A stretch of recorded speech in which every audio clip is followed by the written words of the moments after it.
21장 세 번째 시간입니다. 민수기장 21장은 모두 이제 네 번으로 나눠서 교류할 텐데 오늘 그 세 번째 시간입니다. 첫 번째 부분은 이스라엘 사람들이 우선 자기들 문제 때문에 하나님을 원망하게 됐죠. 그래서 그 대가를 받게 되는 게 뭔가면 하나님이 독이든 뱀을 보내가지고 이스라엘 사람들 물려서 죽게 했다.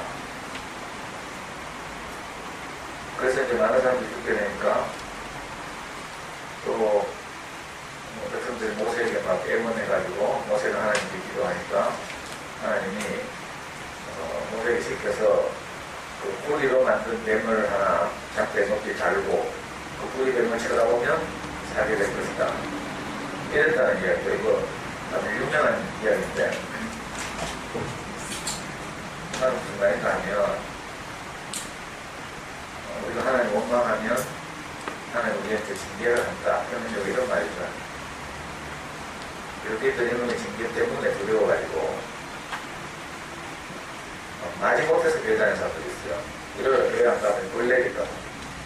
이거 교회뿐만 아니라 우리 한국 사람들의 정서 안에 녹아있는 그 상선불합,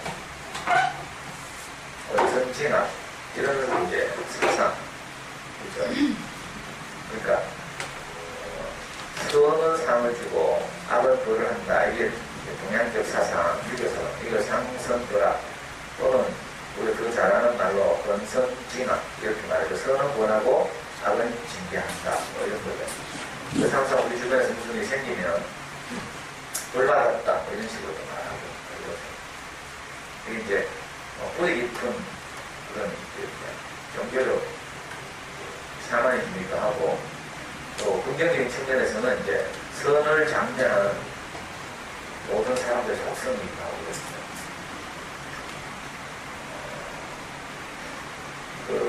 이제 이스라엘이 이집트에서 생활할 때, 그러니까 그 세상에서 생활할 때 먹던 양식, 이게 갑자기 생각나가지고, 광야에서는 이런 게 없잖아요. 그래서 또, 하나님 원망하는 거죠. 이거는 외부는 원망이죠. 그 전에 물이 없어서 막 원망할 때는 하나님이 이스라엘 성도를 오히려 긍휼히 여겼다. 그러니까 생존에 관계된 것, 생명의 그 유지에 관계된 것에 대해서 원망하면 하나님은 마땅히 그것을 긍휼히 여기고 생수를 공급해서 이스라엘 문제를 해결하지만 그러나 돼지 불러서 하는 원망은 용서가 없죠. 그래서 우리 살아보면 내가 살만하니까 배가 불러서 나오는 원망이 있어요. 이런 것들은 항상 대가를 지불하게 되죠. 하나님 진짜 우리를 징계하는 게 아니라 내가 배불러가지고 하는 원망들은 어디로 이어진다고요? 당연히 원망하면 분열이 일어나고 분열은 사망에 빠지게 되는 거죠. 내 상태가 사망이 된다 이런 뜻입니다. 이걸 이제 독이든 뱀에 물려서 죽었다 이렇게 비유하고 있는 거죠. 그것도 생활에 보면 금방 알겠지만 우리가 분리되는 것이 죽음이다. 이번 1월에 목사님이 말씀하셨어요. 죽음은 다른 게 아니고 행복한 사람들과의 그 관계가 단절되는 것, 이게 죽음이에요. 원래 물리적으로도 우리 가족 중에 뭔가 죽으면 이거는 살아있는 소중한 사랑하는 사람들과의 분리죠. 그러니까 분리는 죽음이다 이런 뜻입니다. 생물학적 죽음도 이걸 사회적으로 다시 이제 딱 의미를 새겨보면요. 친하게 지내던 동료들과의 분리죠, 분리. 이게 죽음이에요. 이번 1월에 우리 처가쪽에서 누가 돌아가셔가지고 상가에 갔다 왔는데, 그러니까 며칠 전에 우리 집에 전화 와가지고 우리 자기 돌아가신 분, 이번에 돌아가신 그 분이 이제 우리 와이프의 그 사촌 언니인데 대본에 본점 앞에서 유명한 참깨국수라는 식당을 운영하는 사람인데 이분이 이제 며칠 전에 전화가 왔어요, 우리 집에. 왜냐면 자기 언니가 중풍이 갑자기 와가지고 영접해서 급히 수술을 받고 한 3점을 입원했다는 거야. 그래, 좀 잘 봐달라고 이제. 옛날 사람들 왜 조금이라도 아는 선이 있으면 막 전화하고 이래가 잘 받으려고. 그래서 이제 남편도 입원했으니까 이제 우리 와이프한테 전화했다. 근데 이분이 갑자기 자기 언니 걱정하는 이분이 토요일 날 어디 뭐 놀러 갔다 와가지고 버스 택시 기다리다가 어디 놀러 온천 갔다 왔는데 하여튼 기온차가 그래가지고 갑자기 쓰러져서 길에서 택시 기다려서 있다가 쓰러져가지고 돌아갔는데, 그러니까 이렇게 죽고 나면요 사랑하는 가족들과의 이별이죠, 이별. 그러니까 사회적 의미가 죽으면 생물학적으로는 이제 뇌의 기능이 정지하고 산소를 들이킬 수 없어서 생물학적으로 더 이상 그 인간으로서 기능할 수 없는 상태, 이걸 죽음이라고 하죠.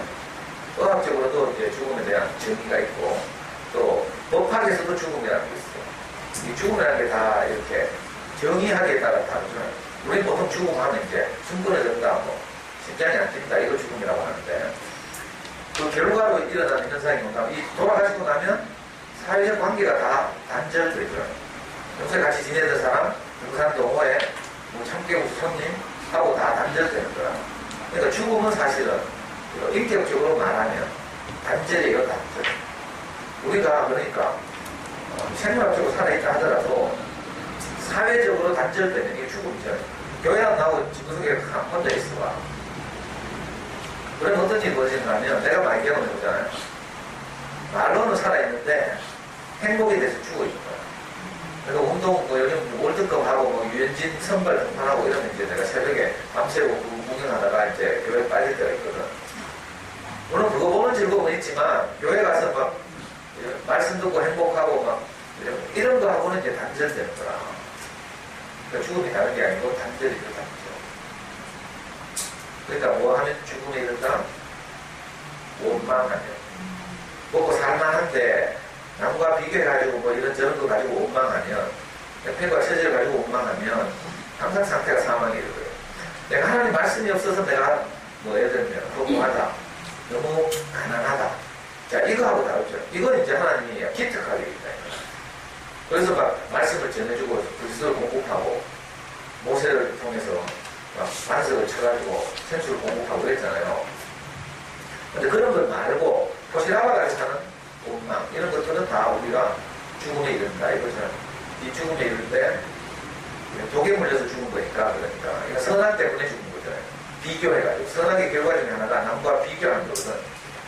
객관적으로 남과 비교해가지고 내가 뭐 부족하다 이래가지고 뭐 징징거리는 거, 이건 이제 사망인 거야.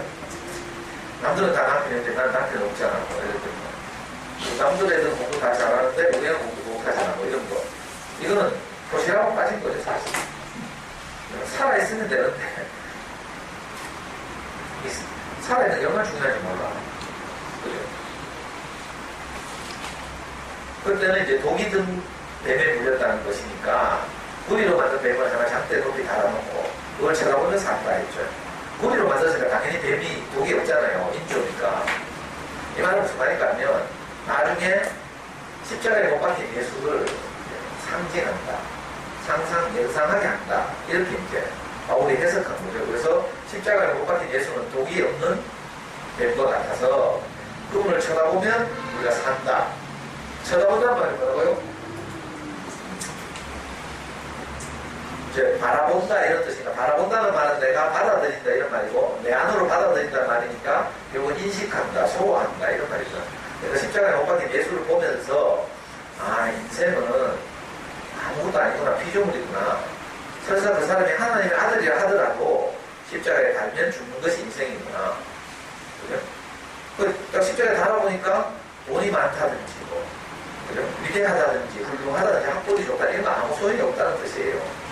그냥 끝나는 게 인생이죠. 자, 이걸 알면 우리가 진실하게 되죠. 그러니까 우리가 뭘 봐요? 십자가에 못 박힌 예수를 보면서 인생의 진실은 저것이구나. 아무것도 아니구나. 내가 막 돈이 억만건 있으면 내 맘대로 다 할 수 있을 것 같죠? 처음 말씀. 이번에 그냥 쓰러져가지고 지금 50이 돌아오지 않고 있잖아요. 그 돈 많은 사람이 미국 의료진까지 동원해가지고 미국의 최첨단 의료인들한테 조언을 구하고 이래가지고 뭐 하는데도 지금 뭐 후계부도 때문에 뭐 사망을 사실 발표 안 하고 있을 뿐이지 계속 소식이 없죠. 퇴원했다는 말 들어본 적 없지. 며칠 전에 쓰러져가지고 뭐 생명 연장술 뭐 이런 걸 하는데 돈이 워낙 많으니까. 그래 많아가지고 무슨 소용 있어요. 생명을 살리지 못하는데. 별거 아니라니까. 똑같이 새끼 먹어야 살고. 새끼 먹는 거 좀 질은 조금 잡을 수 있어. 근데 내가 해보니까 내가 안창살 먹어도 다녀보니까 된장찌개가 제일 맛있더라고. 우리 집 그냥 묵은 된장에다 김치 싱거 쳐여가지고 이거 우리 집에서 김치 된장찌개라고 그러거든. 그러니까 이번에 돈 많아가지고 마무리 맛있는 거 먹어봐야 별거 아니라니까.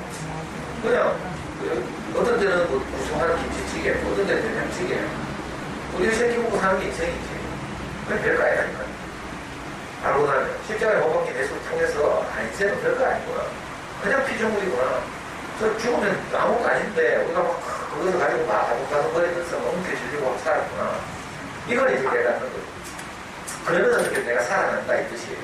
내가 독에 물려가지고 비교하니라고 만들기 위해서 나는 남들만큼의 돈이 없어. 나는 남들만큼의 환경이 안 돼. 남들만큼 애들이 공부를 못해. 뭐 이런 거에 물려가지고 우리가 다 사망이거든.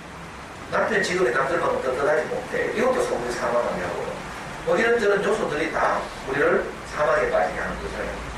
독에 물린 거잖아요. 근데 독에서 해독되는 길은 다른 게 아니고 인생 별거 아니구나. 아, 예수도 십자가에 못 박아놓고 죽는데 뭘. 그죠? 이걸 아는 거라. 그러면 우리가 그것 때문에 뭐 중리 사닉하고 뭐 디즈니 사닉하고 이럴 일이 없는 거니까. 그죠? 그래서 우리가 독에서 해독되고 살아나는 거라. 십자가에 못 박힌 예수를 바라보면. 아, 저렇게 위대한 사람도 정해진 인생이구나. 죽음이 눈앞에 있구나. 이걸 알면요. 당장 내가 오늘 잘 살아야지 행복하게. 사이좋게, 사랑하고. 이렇게 살아야 이제 인생이 사망에서 벗어나는 거예요. 그리고 지난주에 이제 두 번째 얘기가 모든 여정, 이스라엘의 42 여정을 거쳐서 광야 생활을 해서 가나안 땅에 들어간다고 했죠. 모든, 그러니까 42곳의 여정은 전부 어디를 향해서 있다고? 가나안 땅을 향해서 있다. 그리고 결국 가나안 땅 건너편에 있는 아르 고울에 와서 짐을 쳤다. 이게 지난주 이야기였죠.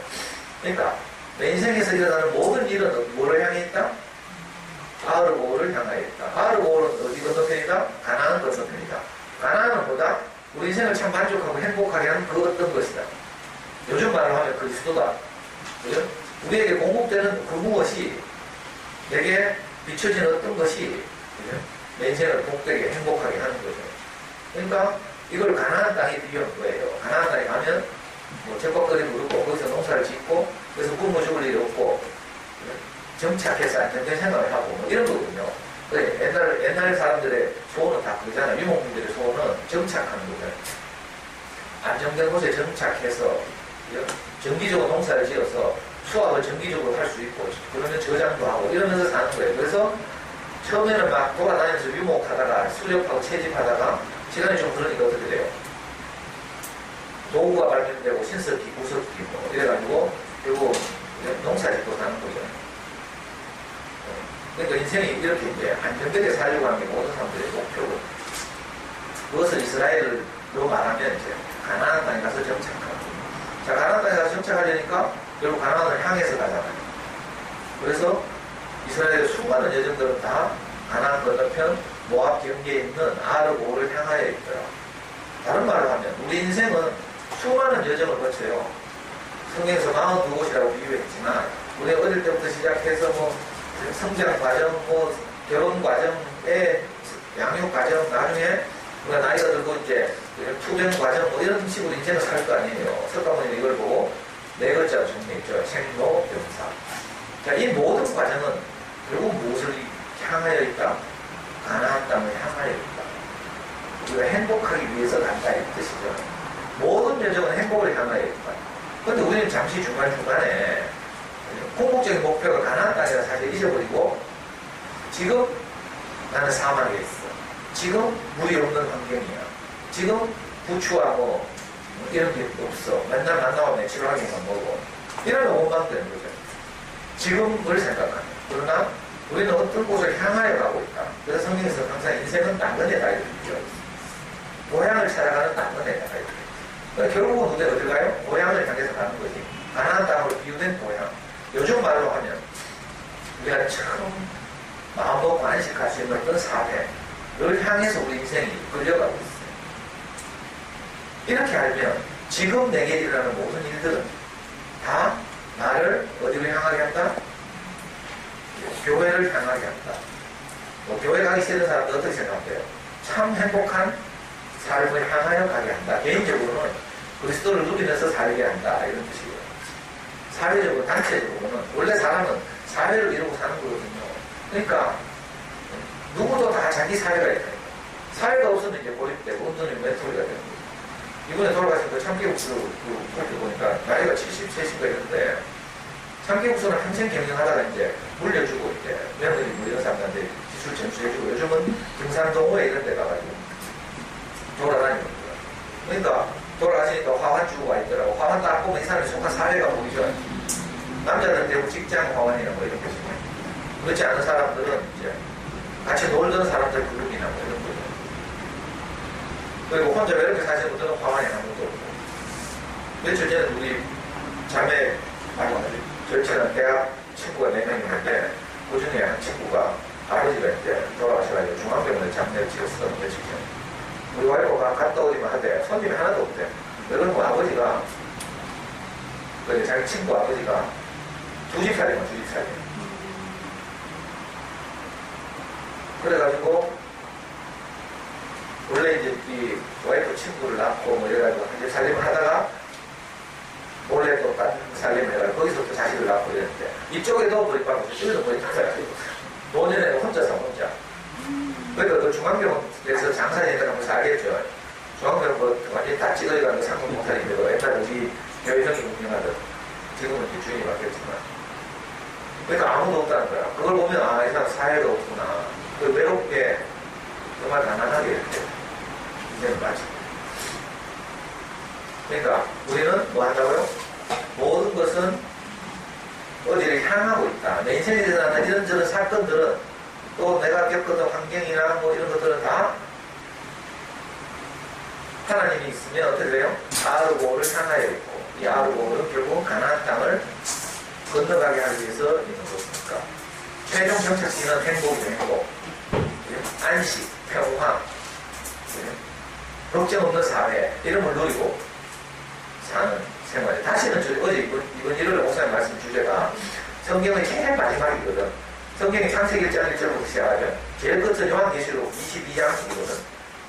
이번 일요일 목사님 하신 말씀이 요한계시록 22장 3절에서 5절인데 거기 보면 이런 말이 있어요.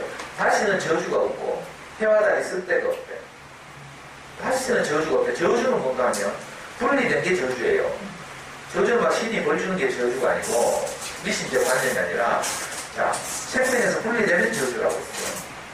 그리고 목사님 예를 들어서 하나 말했죠. 우리 이름은 말할 수 없지만 모 형제가 자기 손가락을 잘랐잖아. 옛날에 우리 모임에서 자주 이야기했죠. 덕호 형이라고 충주교의 창시자예요. 충주교에서 목사님과 동역하던 형님인데 지금 방송실에서 일하고 있지. 아주 헌신적인 분인데 이분이 이제 그 CCC에서 간사를 했기 때문에 직업이 없지. 그래서 대구 내려와서 목사님 특별히 배려해가지고 그 원선영과 명수이 누나, 원선영 와이프 명수이 누나가 약사를 했는 약국에 카운터로 일하고 있어요. 평생을. 아주 성실히 일했겠지. 오염이고 하니까. 근데 명수이 누나가 어느 날 약사 모임에 갔다 오더니 약사들한테 선악과를 먹고 오더라. 약사들이 자기들끼리 모이면 이제 카운터가 의심하는 거라. 카운터 지금 병당 안 하는 카운터가 없더라. 이렇게 이제 선악과를 다 먹고 명수이 누나가 와가지고 덕호형한테 자기 교회 오빠인데 오빠를 하지도 않아. 덕호형 제이카거든. 자기 신랑 보다 후배라고. 덕호형께 야구 카운터를 다 삐딱한다는데 덕호형 저 삐딱하시니까 이런 식으로 이렇게 오형이 잘리고 확 건드린 거야. 그래가 덕호형이 너무 속상하고 기분 나빠가지고 집에 와가지고 그것 때문에 막 하다가 부부싸움하고 막 이래가지고 내가 절대로 삐딱하지 않았다는 거 아니다. 그게 아니구나. 그래가지고 그 소리 듣고 나니까 열받아가지고 진짜로 그날은 좀 삐딱하기 시작한 거야. 약국에서 하루에 10,000원씩 하루에 10,000원씩 매일 삐딱이다. 그러다가 그게 무슨 일 때문에 딱 들켰어. 들키니까 정말 창피하고 쪽팔리잖아. 자기는 막 벌써 지금 오염 자존심도 있고 막. 근데 이제 이걸 악착같이 이제 빙당 안 했다고 씌워야 되니까 어떻게 되는 거야. 나는 절대로 돈을 훔치지 않았다. 넌 그걸 증명하기 위해서 자기 손가락을 잘랐어. 교회할 수 있는 사건. 그래서 손가락 잘랐죠. 그래가지고 나중에 하는 말이 손가락 잘렸잖아. 그래 자르고 나니까 이제 막 아플 거 아니에요. 피도 나고 막 치열해가지고 이제 접합수술을 하려고 막 이래저래 알아보는데 결국 어디까지 갔다고? 돈은 많이 들고 이 의사들 진료비가 별로 안 나오니까 다 안 해주려고 하고 이런데 그래가지고 부산까지 가라 했죠. 부산에 어디 가면 접합수술을 해준다 해가지고 그 손가락을 들고 부산까지 갔다니까. 부산에 갔더니 그 병원에서 뭐라 해요? 그거 말하고 붙이려고 하면 그냥 살지. 돈은 비싸고 그렇다고 왜 안 해주려고 한다는 거예요. 그래가지고 이 형이 오면서 낙동강에다가 손가락을 버리고 왔다. 이게 유명한 사건이에요. 그래 이제 손가락이 자기 몸에서 떨어져 나가니까 어떻게 했어요? 들고 다니니까 얼마나 징그럽겠어. 자, 몸에 붙어 있으면 이 손가락 멀쩡해. 비록 내 손가락을 지금 주고 숙주거려가지고 껍질만 버리겠지만 껍질 벗겨도 멀쩡하잖아. 그래도 뭐 남한테 원래 좀 감추면 되고 뭐. 근데 이게 딱 잘려가지고 너덜너덜하다고 생각해봐. 얼마나 징그럽겠어. 그러니까 자, 저주는 뭔가 하면요, 생명에서 떨어져 나간 것, 이게 저주라는 뜻이에요. 자, 하나님 말씀 듣고 우리가 늘 평화와 행복, 안심 뭐 이런 걸 누리고 살면 행복한데 우리가 축복이죠. 축복 안 되는 거예요. 이 생명에서 떨어져 나간 것, 개인적으로는 이렇게 생명에서 떨어져 나가면 징그럽잖아. 손톱도 그렇잖아. 손톱도 우리 몸에 붙어있으면 그런 거 아무렇지도 않아. 우리가 봐주고 있어. 근데 손톱 깎인 손톱이 돌아다니면서 먼지 좀 지저분하고 징그럽고 막 이렇죠. 참 이상하다니까. 깍지도 내 발바닥에 붙어있을 때는 괜찮은데 이걸 삐끼가지고 문에 딱 모아서 수도 있잖아. 우리가 이거 기절하려고 한다니까. 나는 이렇게 껍질 삐끼가지고 거실에 테이블에 이렇게 모아놓고 좀 감상하다. 귀는 후비잖아. 가면 귀지 모아놓잖아. 왜 얼마나 많이 나왔는가 구경하고 큰 귀지가 있는지 감상하고 그래. 왜 모으잖아. 아 진짜 징그럽다. 그러니까 저주는 다른 게 아니고 그죠? 이 행복에서 분열된 것, 분리된 게 이게 저주예요. 행복한 사람들로부터 떨어져 나가서 내 혼자 고립되어 있는 거, 이게 저주라니까. 내한테 한 얘기 묻겠다고 막 내한테 연락도 없이 연락 막 깨기고 이런 분들 있죠. 가끔씩. 그게 저주라니까. 딴 게 저주가 아니고. 그건 막아라. 내가 예를 들어 우리 형이 믿잖아. 나 우리 형 꼴보기 싫은데 교회 안 하지. 나는 누구 손해예요? 이거 지가 지를 저주하는 거지. 이걸 뭐라 해? 성자명곡 때를 말하면 고위복체. 자기 몸을 괴롭혀서 그죠? 상대를 이기려고 하는 이런 거 고위복체라는 거니까. 참 속상하고 안타까운 일이죠. 우리 자녀는 절대 그러면 안 돼. 꼽더라도 붙어 있어야지. 꼽다고 혼자 있으면 그 손가락 떨어지니까 뭐하다. 이게 저주래. 근데 이번 일어나 목사님 말씀하시기를 다시는 저주가 없겠고 왜? 그 새로운 사회 안에 있으니까 이 말이에요. 예루살렘이라고 부르는 사회. 옛날에는 그냥 예루살렘이었죠. 이스라엘 사람들은 항상 예루살렘에 올라가. 왜? 예루살렘이 이스라엘의 중심지냐, 수도. 그래서 거기 올라가서 하나님을 섬기고 그 예루살렘 올라가면 성전이 있거든. 요즘 말하면 교회가 있거든. 그러니까 늘 거기 올라가려고 하는 게 이스라엘 사람들의 소원이고 꿈이거든요. 자, 마찬가지로 오늘 나누는 현실적으로 교회. 장차는 새 예루살렘. 예루살렘 할 때 접두사 세자로 붙여가지고 새 예루살렘. 그 물리적 예루살렘이 아니라는 뜻이죠. 중동 지방 어딘가 있는 그런 도시가 아니라 하나님의 성품으로 만들어진 사회, 그런 인격적인 사람들이 모여있는 사회, 이걸 이제 장차 세월 사회라고 말하는 거죠. 그러니까 여기서 분리된 것이 저주인데 우리가 거기 속해서 함께 살면 어떻게 돼요? 저주가 없다는 뜻이죠. 우리가 뭐 하다못해 소박하게 말해서 교회는 둘째치더라도 이런 작은 모임이라도 나와서 내가 어떤 말을 듣고 살면 그래도 거기서 뭔가 내게 흘러오죠. 그럼 내가 좀 편안해지죠. 근데 여기서 분리돼가지고 내 혼자 마동마동 하면서 막 애 한 키워보려고 하고 애 잡고 이렇게 사면 그냥 집안에 저주가 내리는 거지. 뭐 내 주먹 열리겠다 납치있다 뭐 하고 이게 저주잖아요. 그러니까 함께 사는 것이 축복이에요. 그러니까 우리는 인생은 어디를 향해서 간다? 가나안 땅을 향해서 간다. 자,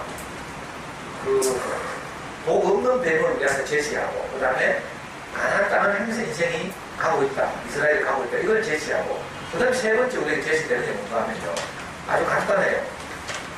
구애를 이룬다. 구애를. 16절에 거기서 구해를 이룬다 이렇게 나와요. 그리고 이 구해는 뭔가 하면 여호와께서 모세를 통해서 이스라엘에게 생수를 공급하는 우물이다. 그냥 구해를 하는 말은 우물이라는 뜻이에요. 뭐 다른 의미가 아니고 그냥 우물이라는 뜻이라. 우물이라는 뜻인데 어원이 뭔가 하면 우물이라는 뜻의 이 구해라는 단어는 고대 사회에서 원래요. 여러 단어가 많지 않아. 현대사에 올수록 어휘가 자꾸 생성되죠. 그래서 뭐 줄 하는 말도 생성되고 백 하는 말도 생성되고 그다음에 뭐 여러 말들이 생기잖아. 사회가 발전할수록. 근데 옛날 사회일수록 한 단어를 가지고 여러 의미로 사용됐어요. 단어 수가 얼마 없었죠. 그래서 당연히 성경에서도 옛날 단어, 옛날 사회니까 부엘이라고 하는 말은 원래 어떤 말이었는가 하면 색이다, 파다 이런 데서 나온 말이에요. 인식하다. 그래? 자, 파다, 색이다 무슨 말인지 알겠죠? 나무나 돌 같은 데 뭐 색이잖아요. 자, 우물도 파죠. 땅을 깊이 파는 거잖아요. 그러면 우물이 나오죠. 그러니까 뭔가 비슷하죠. 파다, 색이다. 땅을 파다. 돌이나 나무에 뭘 색이다. 돌에는 또 나무에 뭘 색인다는 말은 뭐예요? 깊이 각인하다 이렇게 말하죠. 각인하다. 그러니까 우리가 인격적으로 뭐 되게 미역을 깊이 각인되는 있는 거예요. 인식하다, 이해하다, 받아들이다 이렇게. 그러니까 결국은 이스라엘이 독이 든 뱀에 물렸을 때 독 없는 뱀을 제시하고 그 다음에 우리 인생을 참 안정되게 살 영원한 우리 인생의 목표인 땅 가나안을 제시하고 그 다음에 세 번째 제시된 것이 생수이신 우리 그리스도 노엘이라는 우물을 통해서 뭐가 나오는 거죠. 뭐가 나와요? 우리 인생을 살리는 물이 나오는 거죠. 독에 물려서 죽게 됐으니까 어떻게 해야 돼요? 치유해야 되죠. 회복해야 되고요. 자, 원래의 상태로 회복하는 거예요. 그게 노수로 만든 뱀을 제시하는 것이고. 자, 회복하기만 하면 되는 게 아니라 우리가 전에 다 독에 물려가지고 죽을 뻔 했는데 우리가 원래 인생의 자리를 이제 회복하죠. 우리 앞에서 십자가를 못 박힌 예수의 운명을 제시하고 그렇게 살아가는 분들이 우리 앞에서 그걸 제시하잖아요. 그걸 보면 우리가 살게 돼요. 근데 그걸 보고 우리가 원래 위치를 회복하는 것이 다가 아니고 그 다음에 어떻게 해야 돼요? 계속 무엇을 공급받아서 우리가 건강해져야 되죠. 전에는 그냥 선악과에 막 찌들러서 동네 아줌마들 사는데 그렇게 살다가 이제 원래 위치로 회복되죠. 원래 위치로 회복된 다음에는 다른 것을 공급받아야 돼요. 그래서 내게 생수가 공급되면 내가 목마름이 해결되죠. 그러니까 그것을 말하고 있는 거죠. 자, 이제 이스라엘의 상태는 단순히 그냥 함께 이제 새로운 사회에 와서 사는 것뿐만 아니라 우리를 살게 하는 어떤 것이 공급돼야 한다. 이걸 부엘이라는 우물에 도착했다. 이런 말을 우리에게 설명하는 거죠. 그러니까 우물에서 나오는 그 생수를 먹고 마시면 어떻게 돼요? 우리가 살게 돼요. 근데 이 우물을 어떻게 파는가 하면 물론 요즘에는 뭐 시추하는 뭐 이런 걸 가지고 땅속 깊이 막 파주 아파트 같은 데 뭐 하듯이 그렇게 했어. 근데 옛날 사람들 우물 팔 때 어떻게 했겠어요? 누군가가 완전히 개고생했겠지 노가다로 그렇지 않겠어요? 옛날에 우리는 제가 비산동에 살았는데 비산동 만디 살거든. 그러니까 만디 제일 꼭대기가 우물이 하나 있었어. 그래서 내가 어릴 때 지금도 생각나. 내 초딩 때 항상 우물에 물 들어가 찌개 양쪽이 찌개냐고. 나는 초딩이니까 찌개에 물 가득 따먹으면 오다가 반 쏟아. 줄렁줄렁 하다 쏟고 균형 안 잡혀가 쏟고 넘어져가 쏟고 그러면 나중에 찌개 들고 오면 물에 양동이에 반 정도 있다. 너무 우리 그래서 귀중해가지고 맨날 줄 서가지고 오죽 하면 초등에 내가 물을 들어갔어. 우리 형이랑 내한테 항상 엄마가 신부지. 형이 전라도로 가고 난 다음에는 내가 물이 그만큼 소중한 때가 있었어요. 요즘은 수도 같은 가지고 있었지만 여러분 그런 시절 없지? 우물에 물기도 같이 시절 있어? 없잖아. 우리 제가이가 우물 있는데 시골에서도 우물 다 웬만한 거 다 우물 있죠. 밖에. 그래가지고 물기가 안 간다니까. 근데 우리는 워낙 비싸게 살아가지고 맨날 물기도 가지고. 그러니까 물은 누군가가 판 거죠. 그래서 이스라엘 사람들은 항상 자기 인생이 공부할 때, 가난할 때, 괴로울 때 누군가가 판 우물물을 먹고 살아갔어요. 그래서 이스라엘에 내려오는 노래들이 있죠. 이런 노래들이 시편이나 잠언이나 이런 데 실려 있는데 이스라엘이 여기 이제 부엘에 도착해가지고 이 노래를 생각한 거야. 그 17절에 보면 그때 이스라엘이 노래하여 이르되 우물물아 솟아나라 너희는 그것을 노래하라. 18절에 이 우물은 지휘관들이 받고 백성의 귀인들이 귀화하신 항이라고 부른 것이다. 여기서 지휘관이라고 번역되는데 이건 이제 좀 새로운 번역이고 원래 전통적인 번역 우리 일반적으로 들고 다니는 성경의 번역에 따르면 지휘관들이라고 하지 않고 족장들과 귀인들이 한 우물이다 이렇게 말하고 있습니다. 족장들이라 말하고 지휘관이라 말하는 거죠. 우리를 인도하는 사람들. 이 우물을 먼저 팠다 이런 뜻이에요. 그러니까 이스라엘로 말하면 이제 아브라함과 이삭과 야곱과 요셉 이런 사람들이 이스라엘 족장이에요. 족장. 이 사람들 한꺼번에 조상들이 이렇게 불러요. 그러니까 나를 우리 인생을 잊게 한 사람들 이 말이죠. 이스라엘 표현적 이스라엘은 이 조상들을 통해서 나아진 사람들 아니에요. 그러니까 이 조상들을 통해서 우물이 파졌다 이 말이죠. 옛날에 이삭 같은 경우도 자기 아버지 아브라함이 판 우물이 많았어. 아브라함이 하나님과 관계가 좋았기 때문에 항상 우물을 파면 거기서 생수가 나왔대. 그런데 이삭 때에 이르러서 이삭이 우물을 힘센 놈들한테 뺏기고 나거든요. 이삭이 힘이 없으니까 우물을 뺏기고 또 다른 데 옮겨가서 옛날에 아버지가 파던 우물 뚜껑만 열면 또 거기서 물이 나오고 이래가지고 이삭이 아주 행복하게 살았대요. 제가 그렇잖아요. 저는요 옛날에 그죠? 이 족장들과 귀인들이 판 우물, 교회 안에 수많은 우물들이 있죠. 목사님과 형제들이 미리 자기 인생의 우물을 파놓은 거야. 그래서 나는요 그냥 그 우물 뚜껑만 열면 거기서 나와. 우리 인생이 진짜 공부하면요 교회 안에 있는 우리 내보다 먼저 그 십자가의 길을 간 형제들을 찾아가면 돼요. 그럼 형제들이 자기 인생을 쭉 이야기해주거든. 이 우물을 파서 거기서 물을 떠내려 주는 거라 사실은. 그 사람들이 자기 살아온 이야기를 하는 게. 그러니까 교회에 있는 수많은 형제들이 자기 우물을 깊이 파놨어. 거기서 그걸 물이 나오죠. 생수가 솟아 나와. 그러니까 우리는 그걸 먹고 마시고 사는 거죠. 저는 지금까지 그렇게 살았어요. 나보다 먼저 하나님의 손에 붙잡혀서 자기 인생을 어쩔 수 없는 그 길을 가면서 패인 흔적들이 있죠.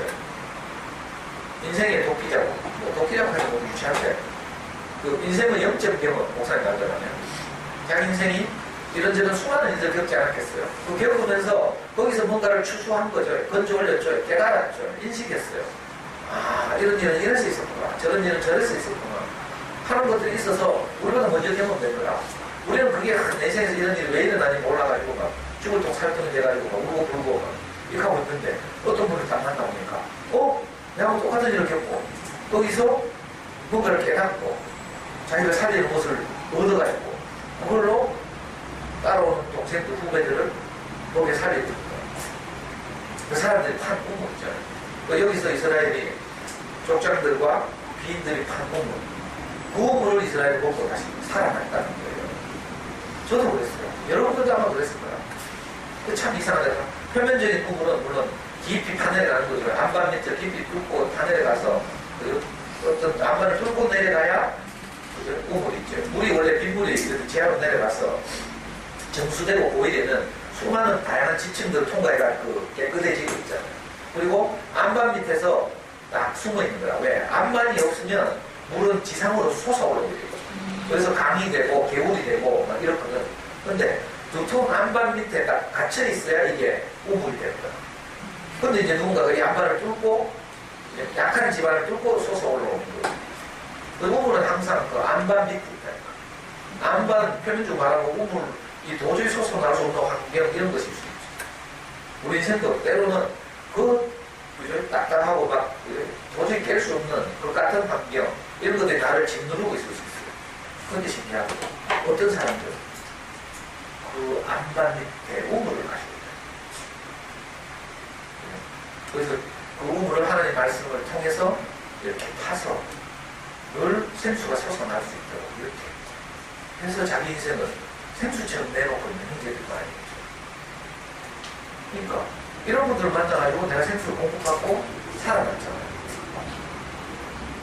그렇지 않아서 우리 다 죽은 거죠. 저는 어제 종일 우울했어. 왜냐하면 명희한테 문자 갔다 왔는데 명희가 뭐라고 문자 알아요? 아빠 탈핵병이 울면서 아빠와 통화를 요구했대. 꼭 내 모습이 떠올라서 마음이 아팠어. 이렇게 문자가 온 거예요. 그래서 내가 갑자기 이제 탈핵인 줄 알았지만 나도 참 안타까웠지만 이제 막 뉴스를 추적했잖아. 좀 내 뉴스 보고 있었다니까. 막 왜 됐다 싶은 거야.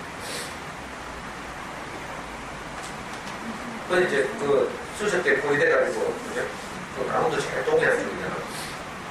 수색대 포위돼 있다가 나중에 자기로서도 안 되겠으니까 막 울면서 이제 그 포위한 사람들한테 포위한 지휘관한테 울면서 아빠하고 통화하고 싶다는 건데 그래가지고 그 포위하고 있는 그 지휘관 하나가 거기가 저 무슨 연합 특공연합이라고 특공연합의 그 지휘관이 무장을 해제하고 일본을 들고 가서 걔한테 줬대. 아빠하고 통화하라고. 그래가지고 아빠하고 통화하고 뭐 이랬었는데 정확하게 유서로서 따지면 30분 동안 유서로서 공개는 뭐 자세히 공개되지 않고 있지만 신문에 대충 보내는 거 보니까 자기 아빠한테 나가면 사형당하잖아.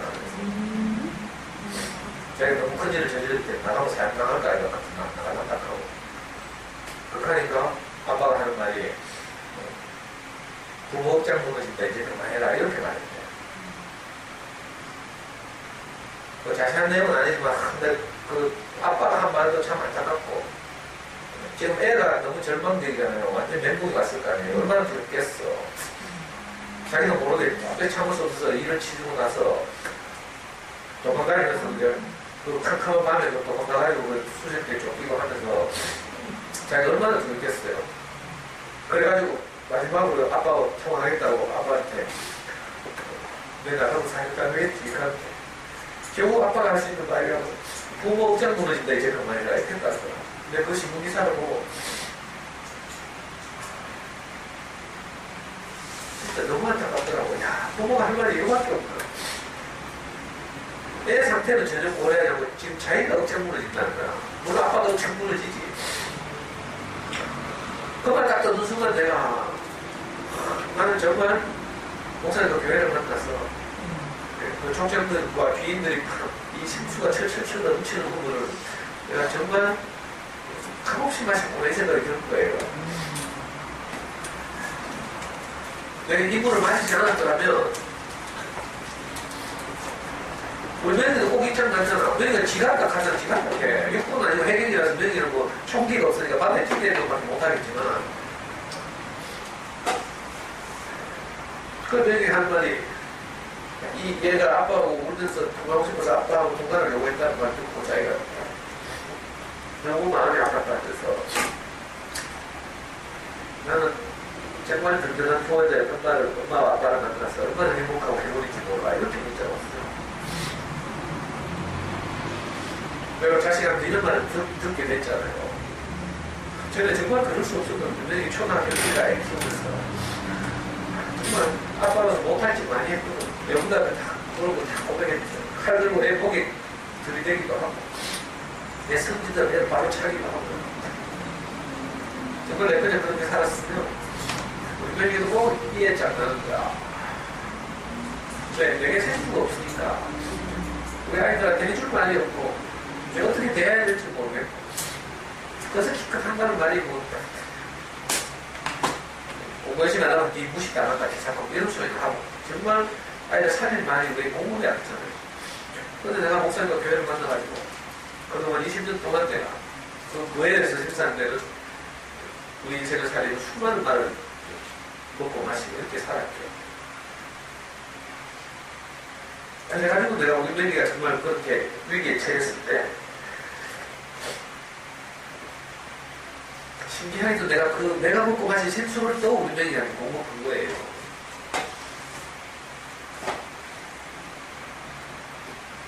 나는 그 절망적인 우리 아들한테 정말 내가 다른 말 하거든요. 나 분명히 내 옛날 성질 같아서 그렇게 말했을 거야. 야, 이만 니는 못내 생각하는 거야. 아빠는 더 외로웠다. 아빠는 3년 동안 못내 생각하면서 아무도 한 명도 매너를 적이 없다. 그 절망적인 못내 생각했다. 이렇게 말해줬더라고. 나 3년 동안 한도 면회 한 적이 없다. 진짜 비참하죠. 부모, 형도 뭐 면회 한 적이 없어요. 그 요즘에는 뭐 21개월, 22개월 한다고 하죠. 우리는 뭐 33개월 이렇게 했어요. 저도 내가 비교해가지고 아빠는 이거 훨씬 힘들었다니까. 뭐 이런 식으로 말했을 거야. 공수부대도 아니고, 네가 뭐 특공대단도 아니고, 해병대도 아닌데, 그것도 못하나. 뭐 이렇게 말했을 거라. 내 선악에 찌들어서 분명히 이렇게 말할 일까지거든. 아이고, 근데, 목사님과 형제들이 자기 인생을 깊이 파서, 늘 생수가 흘러나오게. 그렇게 사셨으니까, 내가 그분들을 접촉하기만 하면, 내가 교회 안에서 흘러나오는 생수를 먹고 마시고 그랬지.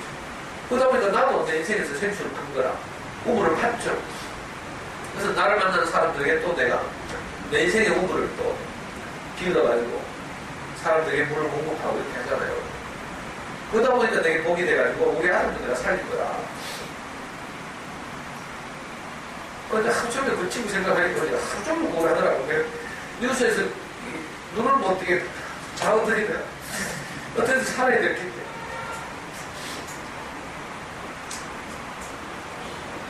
남의 일이야. 남의 일이 아니에요. 우리 며느리가 진짜 지가 먼저 우리한테 문자해가지고 너무 고맙다고. 자기들 행복하고 행복이라고. 이렇게 이게 다 목사님과 교회의 은혜잖아요. 우리 집에는 이런 데도 있다니까. 우리 아이들 중에 이런 일을 겪을 수 있어요. 그렇게 우리가 무슨 말을 해야지. 아빠 억장 무너진다 그만하자. 이게 말이 됩니까 이게. 거기서 무슨 말이라 돼서 위로하고 아이를 살리고 해야 되는데. 우리가 얼마나 힘들었으면 그랬겠고. 그리고 집을 먹으니까 뭐 아빠가 그런 말을 했을 수도 있고. 우리가 이렇게 말해야 되는데 이게 안 되잖아요. 정중시한 건 너무 속상하니까 나 이제 생각이 안 죽다 이거는 아까 내 문제예요. 자기가 살 빨리 고생해야 돼. 돈 버는데 애들은 너무 상처받아 딱하고 막 지랄하고 이러니까. 그러니까 이 생수가 공부가 안 되면요. 아이는 아이대로 죽고 부모는 부모대로 죽고 이런 거라. 서로 할 말이 없잖아. 서로 원망하고 뭐 책임을 전가하고 이런 거 많은 거지. 인생이 이렇다니까. 안 되면 다 남 탓하고 원망하고 니 때문이다 하고 부모 원망하고 그렇잖아요. 이게 아가미 세계예요. 잘 되면 지가 똑똑해서 그러니까. 야, 근데 우리가 어떻게 전혀 다른 사람들 만나잖아요. 자기 인생의 그 골짜기마다 깊이 패인 적이 있어서 거기에 빗물이 고이듯이 그렇게 사람을 살리는 물이 고여가지고 그걸 너무 우리한테 공짜로 퍼다 미기니까 얼마나 고마워요. 이게 아무것도 아닐 것 같죠. 근데 이게 결정적 순간이 오면 진짜 사람을 살리기 때문에 나중 인격적으로 살릴 뿐만 아니라 정말 위기에 처한 가난한 아이들을 살릴 수도 있다. 그래서 내가 맨날 이 짓 하잖아요. 혹시 내내 성장 과정에서 어떤 일이 벌어질지 모르겠다. 생각은 짧고 경험은 없고 아무것도 아닌 게 절망이 돼가지고 뛰어내릴 수도 있고 이러니까 우리가 정신 차리고 진짜 우물물을 이렇게 길어서 늘 내부터 먹고 마시고 내가 우물물을 남들이 판 우물물을 이렇게 공급한다는 말은 다른 말을 하면 내가 우물물을 떠먹는 것 같지만 사실은 내게도 우물이 생기는 거야. 인격적으로. 표면적으로는 우물이 있고 우물을 떠먹는 나가 있죠. 인격적으로는 그렇지 않아요. 우물을 공급받는 사람이 곧 우물이 되는 거야. 이게 참 희한해요. 우리는 자식이잖아. 근데 자식이면서 동시에 우리 자식들에게 우리가 부모죠. 인격의 세계, 생명의 세계에서 항상 이런 거예요. 그러니까 내 우물을 떠먹는 사람이면서 동시에 또 내 인생의 우물을 파는 사람이 되는 거예요. 그래서 우리 인생을 통해서 수많은 과정을 겪고 내 인생 고비마다 하나님 말씀이 들어와서 새겨지면 거기에 우물이 생기죠. 이 우물을 가지고 또 내가 사랑하는 가족들을 먹여 살리고 공급하고 이렇게 해야 다 살죠.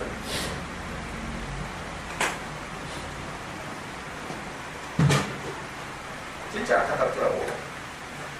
그 아이도 뭐 자기 인생이 잘 아프려겠지. 그래서 사회생활을 잘 못하고 고등학교 때도 친구한테 뭐 따돌림 당하고 이래서 자퇴했다더라고. 자퇴하고 방송 투지되었다니까. 그러니까 꼭 내가 잖아요. 사회생활을 못하는데. 누구하고 뭐 이렇게 말을 섞어야 되는데 나는 무슨 말을 어떻게 섞어야 될지 모르겠어. 우리 자매들 만나도 그래도 내가 돌아도 그냥 뻗어있죠. 내가 무슨 말을 해야 될지 모르겠다. 마음으로는 참 반갑잖아요. 안 오는 자매들 오고 또 매주 봐도 오고 이러면 참 반갑죠. 근데 내가 뭐 말을 붙였는데 말을 못하겠어. 지난 동료를 오셨지 그러니까 나 어떤 커피숍 갔는데 옛날에 내 강의 듣던 아줌마랑 그 선생님께서 커피숍 하는데 내가 가니까 바꿔가지고 막 하는 몇 번째 갔거든. 그래, 내보고 영어 배우겠다는 거야. 그거는 우리 덕주가 사는 그 강의한테 그 양복 입고 왔잖아. 넥타이 안 됐지만. 이 아줌마가 몇 번이나 들어와도 하고 나가도 하고 영어 배우갔대. 그래, 막 칭찬하고 이러면 내가 뭐라고 말을 해야 되잖아. 고맙다, 간다든지 뭐 화답을 해야 되는데. 근데 무슨 말을 못하겠다니까. 그래서 아무도 못하고 그냥 쉬고 왔어. 근데 난 사실은 진짜 못할. 은둔형 외톨이 스타일. 어릴 때 선배 관련이 그래서 그런지 이게 부모님하고 이렇게 사람들이 어떻게 사는지를 보고 그죠? 아버지 집 오면 또 어떻게 뭐 아버지하고 뭐 이렇게 하는 거 보고 술 마시고 뭐 이런 거 보고 뭐 이렇게 하는 모습 배우는 게 있어. 학교라도 다니고 이래야 또 뭐 친구들 관계도 배우고 뭐 이렇게 하는데 근데 그런 경험이 없잖아요. 그러니까 누구하고 이게 소통하는 길을 모른다. 적절한 대화를 해야 되는데 그 적절한 대화를 해야 못해. 그 맨날 신경질 거든요. 진짜 내 저주받은 인생이거든. 우리 나경이나 뒤하고 내하고 다니고 말이지만 내가 말하는 게 다 신경질. 틱틱거리고 다. 참 이상하죠. 내가 그거 꼭 그 타임을 갔다니까 주변 사람들 어떻게 올릴지 몰라가지고.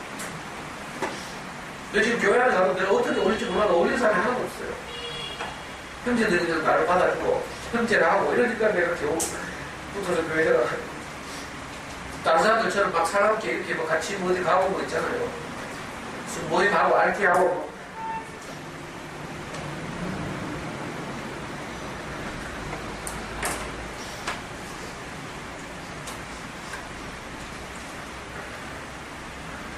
그 친구 보니까 배가 죽어요.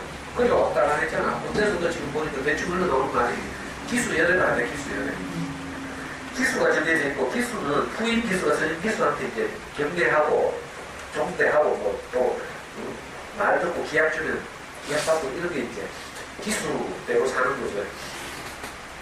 해병대뿐만 아니라 사실 육군 다 기수가 있거든. 동사훈련소 맥히고 다음에 이제 매달 군번 해가지고 10월달에 입대할 사람은 10월 군번 이렇게 불러. 그 다음에 9월 군번은 10월 군번한테 경례하고 이런 식으로 12월 군번은 10월 군번한테 경례하고 이런 식으로 배정을 하는 거야. 근데 기수 열애라는 말은 거기서 열애라는 뜻이에요. 그러니까 후배들이 경례를 안 한다는 뜻이에요. 왜? 고참들이 그렇게 시켜. 다른 쫄병들한테 절반들은 절대 너굴 때문에 뒤진다. 여기서 교육을 다 시켜. 근데 고참 후배들은 할 수 없지 뭐 고참들 시키니까. 그거 기수 열애라 하거든. 그러면 진짜 괴롭지. 쫄병들이 지한테 선임 취급을 안 해주면 못할 짓이잖아요. 또 보고도 얘가 병장인데 보충선 한테 병장하고 같이 갔다 왔네. 원래 병장은 쫄병하고 가야 돼. 이렇게 둘이 한조가 돼야 가서 배우고 경험을 쌓고 상병은 이병 데리고 가고 병장은 일병 데리고 가고 이렇게 항상 선임고 후임이 한조가 돼요. 나는 병장인데 병장하고 한조가 돼요. 그러니까 병장인데도 지가 근무소를 가서 좀 편하게 모십다 이 말이야. 지보다 더 높은 병장이면 하사가 이렇게 데리고 다니니까. 근데 거기서 얼마나 괴롭겠어요. 아빠도 비디오지. 그러니까 참다 안 돼요, 이제. 싸움도 못하고 이럴 거라고 하면 왔다 당하고 이런 애들 그렇잖아요. 말도 잘 못하기고.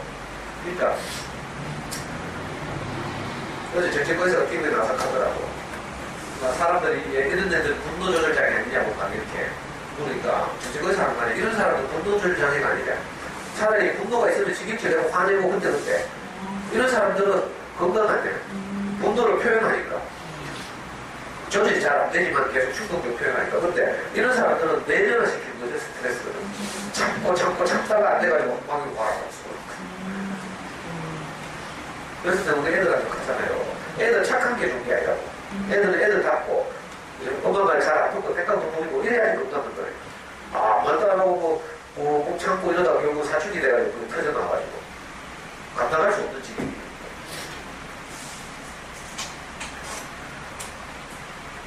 그래서 내가 잘 지내면서 진짜 내가 복을 받았구나 생각이 들어요. 오늘 주제하고도 참 맞잖아요. 여기서 족장들과 비인들을 하는 말은 사도들과 선지자들 이렇게 말을 되고 예수시대 같은 예수의 제자들과 그 사람들 다른 사람들이니까 사도들과 선지자들 교회가 어떻게 세웠는지 옛날에 몇 주 전에 목사님 말씀하실 때 사도들과 선지자들의 간증과 고백이 위해 교회가 세워졌다 이렇게. 여기서 교회란 말은 표면적인 건물, 뭐 대국에 이런 이런 걸 말하는 게 아니에요. 내가 교회예요, 내가. 내가 어떻게 오늘 나로 세워졌는가 하면, 목사님과 형제들의 간증과 고백이, 그분들의 말씀과 간증이 나를 오늘 나로 이렇게 세운 거예요. 그 말씀을 계속 듣고 있다 보니까, 그게 내게 와서 핏줄이 되고, 살이 붙고, 뼈가 되고, 이래가지고, 오늘 내가 한 사람의 건강한 인간으로 세워진 거죠. 그러니까 교회는 사도들의 간증과 고백으로 세워진다. 신학교는 목사가 개척해가지고, 세운 슈퍼마켓이 아니고, 하나님에게 이끌려가는 그 자기 인생을 고백하고 간절하게 내므로써 그 결과로 산출된 거죠. 오늘 한 사람은, 우리 한 사람 한 사람은 이렇게 우리보다 먼저 그 길을 가는 사람들의 간절과 고백이 오늘 우리를 이렇게 세우고 있다. 행복한 사람으로 이렇게 세우고 용기를 내게 하고 다리에 힘이 생기게 해서 이렇게 모임에 나오게 하잖아요. 이거 진짜 보통 일이 아니에요. 우리 스스로요, 모임에 나오고 싶죠. 못 나와요. 내 스스로 내 다리에 힘이 붙어서 못 나오고. 그래서 성경에서는 예수님이 처음 사람들 만날 때 병자들 만나요, 병자들. 그중에 예수님이 만나는 많은 병자들이 누구예요? 안전병이라, 안전병이. 안전병이란 말은 다리에 힘이 없다, 이렇게. 내가 다리에 힘이 없으면 이 모임에서 못 온다니까. 교회 오고 싶죠? 못 와요. 다리에 힘이 없어. 내가 일어설 수가 없어. 내가 경험해 봤잖아요. 내가 3년 동안 교회 안 나오고 있을 때 내가 안전병이 같더라고요. 마음으로는 막 고향 같은 교회에 막 매 주말마다 뛰가고 싶어. 근데 내 다리에 힘이 없어. 근데 예수님이 그 안전병이들을 향해서 나사렛 예수 이름으로 명하노니 일어나 걸으라 이렇게 하는 거야. 이건 뭐 진짜 그렇게 말했겠어요? 안전병이한테 가서 야, 내 나사렛 예수께 일어나 걸어 이렇게 말하는 거 같이 기록해 느끼하고 있다는 그게 아니에요. 예수님이 그 사람에게, 안전병이에게, 다리에 힘없는 사람에게 생수를 공급했다는 뜻이라. 다른 위로와 격려를 하고 인생이 이런 것이라고 말하고 말씀과 간증을 계속 공급했다는 뜻이죠. 나중에 그 사람이 일어나서 보니까 예수님이 한 수많은 말이 결국 나로 하여금 일어나서 걸어라 한 말이구나 이렇게 이해된 거죠, 자기가. 그래서 제자들이 그렇게 쓰는 거라. 이거 어떻게 그렇게 되냐 하니까 나사렛 예수가 내게 와서 일어나 걸어라 했다는 거야. 나도 그렇게 말할 수 있어. 목사님과 형제들이 내게 와서 일어나 걸어라 하는 거지. 수많은 말씀들을 내게 공급하고 간증들을 나한테 전해주고 했잖아요. 그 모든 말들이 뭐 한 거예요? 성도야 일어나서 걸어라 이렇게 말한 거예요. 그래서 복음서들이 그렇게 써놨잖아요. 일어나서 걷고 뛰고 찬양할 때 지금 내가 하고 있는 게 뭐예요? 내가 걷고 뛰고 찬양하고 있는 거죠. 그러니까 이런 사람들의 간증과 고백, 우리에게 전해주는 말씀 이런 것들이 우리 다리에 근육이 생기게 하는 거야. 힘이 붙게 하는 거야. 내가 일어서게 하고 걷게 하는 거죠. 이래서 내가 인생을 희망을 가지고 이렇게 살 수 있게 하는 거예요. 우리가 이 부분을 지금 만나는 거죠. 그 이상하게 어떤 말을 들으면 내 목마름이 해소되거든요. 하나님 말씀이 없는 누구에 어저께 강의는 엄마한테 가끔 소감 이야기까지 가거든. 이상하다, 그냥 이상하다. 이상하게 여기만 오면 뭐가 다른 마음이 생긴다. 그게 뭔지 모르지, 사람들은. 비유하자면, 오늘 텍스트로 비유하자면, 그게 우물물을 마시는 거지. 그죠? 이상하게 선생님 말씀 중독성이 있다, 이렇게 하더라고. 왜 중독성이 있겠어요? 목마르니까. 목마를 때 항상 물이 먹고 싶잖아요. 인생의 목마름이 해소되지 않으면, 내가 항상 그 물이 그립다. 그러니까 매주 오는 거죠, 어쩔지.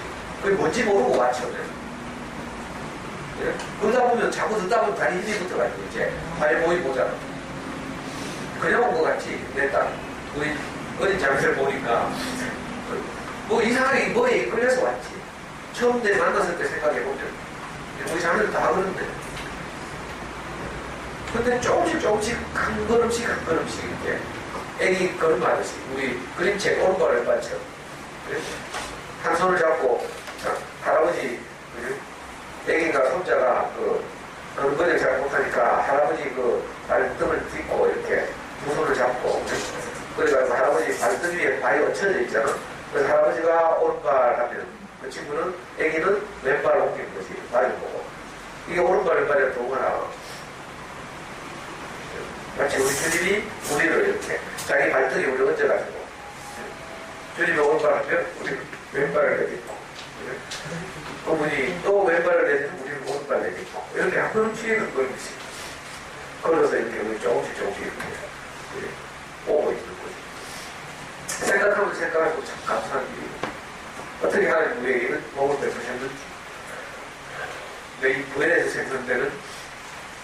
때는 이 생수를 내가 마음껏 먹고 마셨어요.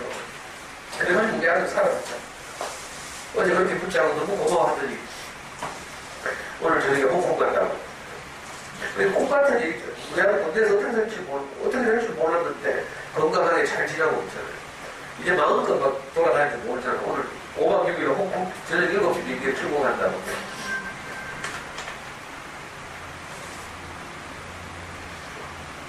그러니까 이거 뭐 종이 한 점 차이 납니까?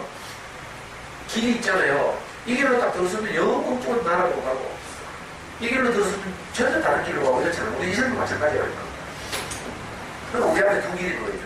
두 갈래 길. 프로스트라는 유명한 시인의 시 있잖아요. 두 갈래 길.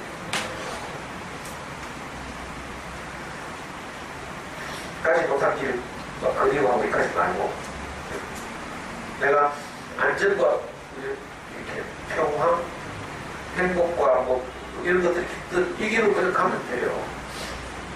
그 다음에 두 가지 길이 있어요. 저는 이걸 생각할 때마다 제가 하나님이 내게만 은혜 베푸신 것이 아니고 우리 자식들에게까지 은혜를 베푸시는구나. 얼마나 감사한 일이에요. 다윗이 그렇게 노래했다니까. 자기가 새가 빠지게 막 전쟁해가지고 이기고 이래가지고 있잖아요. 성전을 지으려고. 정말 자기는 하나님을 사랑하니까 자기 인생을 복되게 하시는 하나님을 위해서 자기 성전을 짓겠다고 정말 좋은 건축 자재들을 온 그 동네에서 다 모았어.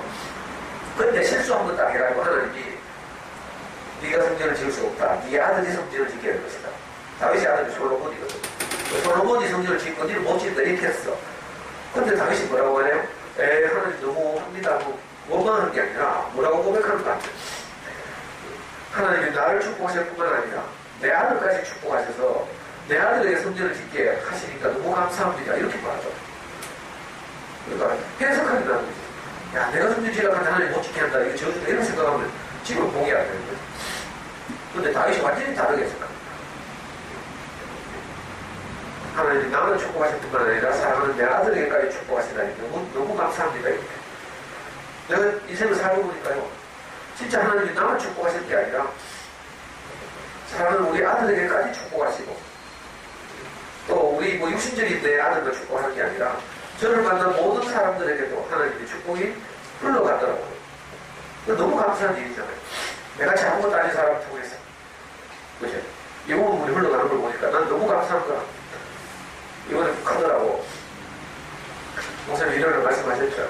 인생은 형상이다, 형상. 형광등 비교해줘, 형광등. 형광등은요, 형상이다, 형상. 빛이 내용이고 형광등은 형상, 껍데기다, 이런 뜻이에요. 그죠? 근데, 그 껍데기 형상인 것이 저주가 아니고 사실 축복이라잖아요. 형광등은 전기만 오기만 하면 빛을 발사해. 그러니까 형광등으로서 가장 축복을 받는 거죠. 빛을 통과시키고 있어. 자기는 빛과 함께 영광을 받는 거야. 그죠? 형광등을 통해서 빛이 나오고 있어요. 형광등은 무슨 빛이 안 나오잖아. 그러니까 우리 형광등을 귀중하게 생각하는 거죠. 마찬가지로 인생은 하나님의 형상이에요.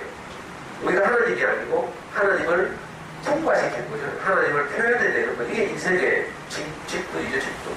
자, 우리를 통해서 하나님을 표현하는 거죠. 하나님을 표현한다는 게 좀 애매한데 하나님에게 속한 여러 가지 성분, 예를 들면 사랑, 화평, 온유, 뭐 여러 가지 덕목들 있죠. 인내, 이런 것들을 우리가 표현하는 거야. 그런 걸 표현하면 어떻게 돼요? 하나님이 흘러가는 거지, 우리를 통해서. 그러면 나는 가장 고귀한 존재가 되는 거죠. 이게 형상이에요, 형상. 근데 형광등이 나는 왜 맨날 전기를 통과시켜야 돼? 내 스스로 빛을 내면 안 돼? 이렇게 하면 저주가 되는 거야. 그럼 전기 끄는 보고 이제 지원차 해야 돼, 지원차. 지원차 하면 아무리 노력해도 빛이 안 가. 그렇죠? 형광등이 저주가 따로 없어요. 전기가 끊어지면 저주가 아니라. 그래서 가끔 수면이 오래돼가지고 시커매지잖아요, 양쪽 끝이. 그러면 이제 저주 받는 거지. 근데 스위치 켜도 불이 안 들어와. 그럼 어떻게 주일이? 빼다가 버리고 갈아치우고. 인생이 그렇다니까. 내가 하나님을 통과시키고 표현하고 이렇게 할 때 인생의 축복이 오는 거죠. 내가 이걸 안 하면 당연히 저주지, 저주. 그걸 보고 이제 형상의 축복 이렇게 말해요. 창세기에서 하나님이 사람을 그런 용도로 지었대. 형상으로 지었대. 그러니까 저주는 분리된 거라고 했죠. 빛으로부터 분리된 행방등이 저주이듯이 하나님으로부터 분리된 인생은 저주예요. 하나님 말씀이 우리 안에 들어와서 내용이 되면 우리는 저주가 아니라 축복이지. 그래서 내가 이 마음을 늘 표현하고 내 주변 사람들에게 이거 공급하고 흘려보내고 이러면 내가 갈수록 가치 있습니다. 저는 살면 살수록 내가 가치 있어지더라고요. 그죠? 내보고 자꾸 사람들이 칭찬한대. 나는 요즘 뭐 야구 보고 뭐 축구 보고 하느라고 뭐 잘못 붙자가지고 얼굴이 피폐해지는데 이번에 또 교회가니까 어떤 분들이 와 요즘 얼굴 좋다 하고 이렇게 하네. 이해가 안 돼. 나는 수면 부족으로 지금 막 시달리고 있거든요. 그래서 하나님 흘려보냈다 보는 거죠. 저절로 좋아진다니까. 얼굴 표정이 좋아지죠. 그 이마에 뭐가 새겨져 있다고? 이마에 뭐가? 미간에 뭐가 새겨져 있다 했죠. 주의 이름. 주의 이름이 이마에 미간에 새겨져 있대. 이게 무슨 말인지 알아요? 우리가 예수의 길을 가면 그 예수의 성질이 우리 이마에 새겨진 거야. 이마에 새겨져서 무슨 뭐 요새진가 싶어. 어떤 사람들 666 새겨진다 해서 뭐 바코드 찍힌다 해서 뭐 669가 바코드의 비밀을 찾고 있다니까. 네, 모든 제품 바코드가 생기잖아. 그것처럼 성경에 보면 그런 말, 666, 뭐 집승의 숫자에 666하고 이런 말이 있어. 그래서 인간에게도 바코드가 생기기 때문에 전자, 뭐, 주민등록도 절대 발급받으면 안 된다 해서 뭐 계속 그러고 있다니까. 그거는 하나님 말씀 하나도 모르는 거죠. 666이란 말은, 6이란 말은 성경의 저주를 상징하는 건데, 6이란 말은 무슨 말인가면, 아직 인간이 덜 됐다 이 말이에요. 7이 뭐예요? 하나님이 7째 되니까 쉬셨죠. 왜? 사람이 창조되고 나니까 7째 되니까 쉬셨어. 그래서 성경이라는 숫자는 7은 온전한 숫자예요. 하나님이 안식하는 숫자. 6이란 말은 아직 하나님이 창조가 덜 끝났다 이 말이죠. 그러니까 뭔가 부족하다 이런 뜻이에요. 그러니까 666이 말은 부족하고 또 부족하다 이런 뜻이에요. 요한계시록은 그걸 비유하는 거거든요. 그런데 이건 뭐 바코드라 계산하고 이렇게 하니까. 그러니까 우리가 뭐가 부족하면 부족한 것이 새겨있죠. 사춘기 애들 뭐가 부족한 애들 이마에 뭐가 새겨있어요. 짜증 감서 여기 딱 새겨있다니까. 여기 반항이라고 새겨있죠. 애들도 딱 보라니까. 나는 식당에 가서 내 또래 중년 남자들 자주 보거든. 일본어 표현 살때 그럼 여기에 고된 수련이 있다니까. 돈 벌어가지고 천하신 미리 사니까 막 얼굴이 시커멓고 막 이렇잖아. 근데 여기 고대다고 고된 이렇게 쓰여져 있어. 그 표정이 쓰여져 있다니까. 우리 자매들 좀 표정이 밝아서 살만하니까 여기 나 살만함 요 쓰여져 있어. 처음에 요즘 얼굴 보니까 얼굴에 나 살만해요 요 쓰여져 있어. 그게 뭐예요? 그 이마에 그 기호가 새겨있다. 미간에 기호가 새겨있다. 이렇게 표현하는 거야. 그죠? 우리가 말씀을 듣고 이렇게 사는 사람들의 이마에는 그게 새겨져 있어. 쓰여져 있죠. 사람을 만나보면 이 사람 표정이 밝잖아요. 우리 교회 오면 형제들 표정이 밝고 뭔가 좀 얼굴이 좀 자유롭고 이렇잖아요. 누나들 만나는 거 다 그렇죠? 그 이마에 그게 새겨져 있고 그 인생이 새겨져 있는 게 사실. 그러니까 막 쫓기고 막 이러면 벌써 분노가 생겨있죠. 분노. 그렇잖아요. 축구 중계 잘 보니까 지는 팀 열받아 가지고 있잖아. 오늘 새벽에 내가 브라질하고 가나하고 하는 거 보는데 가나는 지금 벌써 개판이죠. 지금끼리 막 싸우고 이래가지고 막 개판된 팀이라. 그래서 브라질하고 예선 마지막 경기에서 붙었는데 네이마르는 지금 새로운 축구 한 게 있죠. 브라질 축구 제일 잘하는 거. 공이 아웃됐어. 그래 네이마르가 공 앞에서 어쩌고 있으니까 가나 선수가 멀쩡한 누구 아무것도 안 하는데 네이마르가 확 밀어가지고 넘어뜨리더라고. 동쪽으로 가게 막혀야 됐다고. 공은 아웃 데가 없는데. 그래가지고 네이마르 막 뒷구르가 카메라 앞에 가 쓰러졌어. 그러니까 막 관중들이 브라질 관중들이 막 척척하고 그만 가. 그러니까 얘 얼굴에는 짜증이 씌어져 있는 거지. 잘 보니까 뭐 지고 있고 지금 내에서 탈락할 위기에 처져 있고 이래봐. 그 개나 신김치에 나가지고 막 애들 바로 차고 막 이러는 거야. 근데 축구 잘 되는 나라들은 안 그래요. 실실 웃어가지고 패스 막 돌리고 있잖아. 그렇다니까. 그러니까 우리가 이마에 옛날에는 저주가 새겨져 있던 사람들, 짜증, 분노, 트라우마 뭐 이런 거 새겨져 있던 사람들 있잖아. 근데 이 부해를 족장자고 기인들이 다 이 부해를 만나고 나니까 여기서 생산되는 생수가 우리 인생을 늘 목마르지 않게 하고 차고 넘치게 하죠. 시간이 여러분 어떻게 돼요? 우리 인생을 통해서도 또 생수가 파여 내 인생의 생수가 파여서 내 우물물을 누군가가 또 먹고 마신다. 이게 얼마나 좋대요. 이거 그러니까 행복을 유전하는 거지. 행복을 대물림하는 거예요. 안 그러면 우리는 저주를 대물림하는 거지. 니 그래 놓으면 안 된다 이마. 근데 우리 며느리한테 맨날 한 마리 놓으니까 니 정신 안 차리고 이렇게 아빠 올라가니까 아빠 평균이 실업지 아니가. 이건 저주를 대물림하는 거야. 근데 내가 생수 공부하고 나서는 니는 아빠처럼만 살아봐. 아빠는 목사님과 교회를 만나서 이렇게 행복하게 사는 거 알지? 니도 아빠처럼만 살아봐. 늘 이렇게. 이거 뭐예요? 축복을 대물림하는 거죠. 우리가 이런 길이 지금 우리 눈앞에 와 있어요. 복 없는 벨리신 그리스도, 우리 인생의 참 가난이신 그리스도, 우리 인생의 생수이신 그리스도, 이 세 가지를 지금 민수 21장을 통해서 우리한테 제시하고 있어요. 그러니까 결국은 뭐예요? 그리스도가 우리 인생을 행복하게 한다 이 말이죠. 이 그리스도란 말이 좀 어려우니까 내가 오만 이야기를 통해서 이걸 제시하고 있잖아요. 교회 오면 이게 굉장히 쉽죠. 형제들과 목사님을 통해서 나오는 말씀과 간증들이 이게 그리스도예요. 우리를 살게 하는 그 어떤 것이란 뜻이죠. 그건 뭔지 몰라. 하여튼 살아. 듣고 사람들과 어울리고 같이 놀고 하다 보니까 살더라고. 그건 뭔지 모르겠어. 그래서 옛날 사람들이 이스라엘이 메시아를 기다렸던 것에서 착안해서 그리스도라고 이름 붙이고 이스라엘 사람도 항상 그걸 기다렸잖아. 우리 민족을 구원하게 할 메시아 이걸 기다렸죠. 이스라엘은 그런 게 아니에요. 우리도 뭘 기다리고 있다니까. 우리가 인생을 살면서 내 인생을 정말 행복하게 할 대박 이걸 기다리잖아. 그래가지고 로또 사고 막 이러지.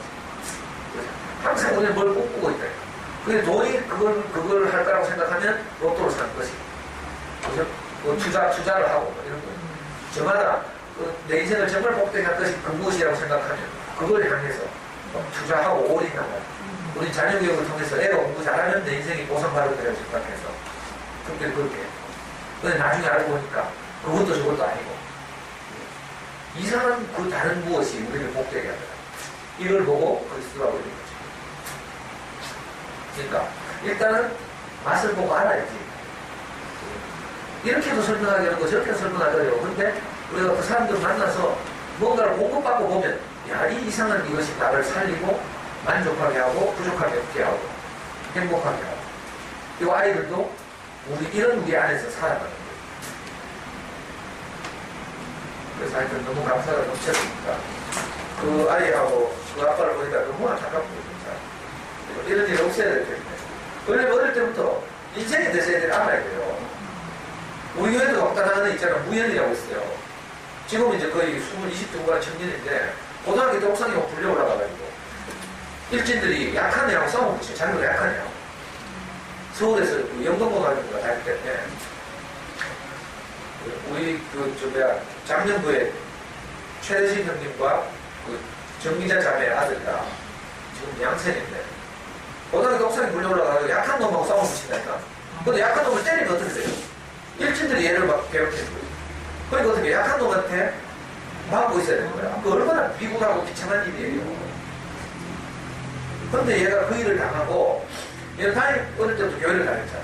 교회 하나 와서 간증은 뭐라고요?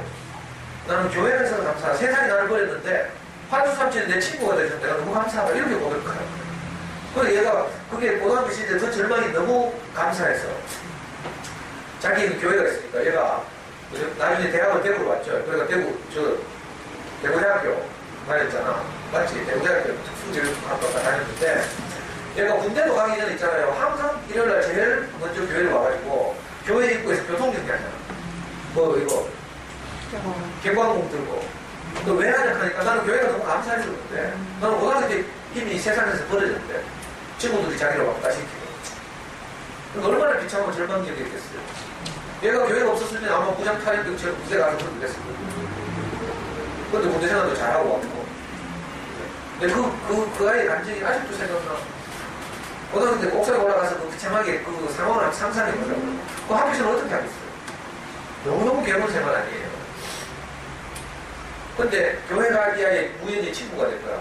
무연이가 지휘복하더라고. 나는 환수 삼촌과 교회 다른 삼촌 이모들이 내 친구가 돼주기 때문에 나는 고등학교 친구 하나도 없어서 상관없다. 이렇게. 그럼 교회 와서 또 또래 친구들 많이 생겼죠, 사실. 삼촌과 이모들 통해서.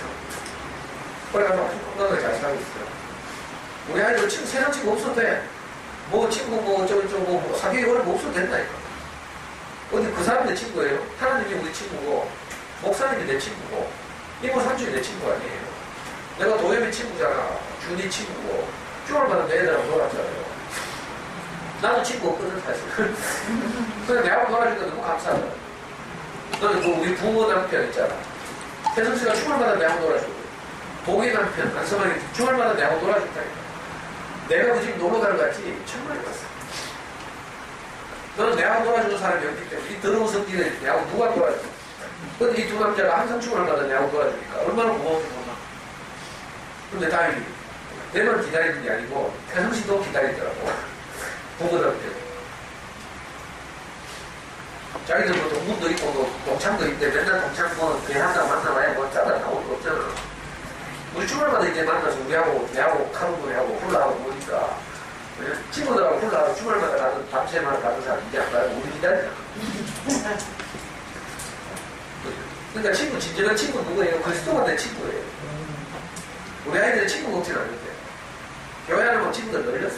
내가 사귀기 싫어서 사귀게 돼. 내 조건과 상관없이, 내 꼬라지와 상관없이 나를 친구로 여기시는 그런 분들을 만났습니다.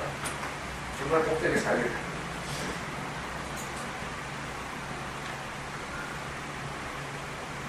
진짜 이건 내가 막 입이 닳도록 말해도 내가 부족해요.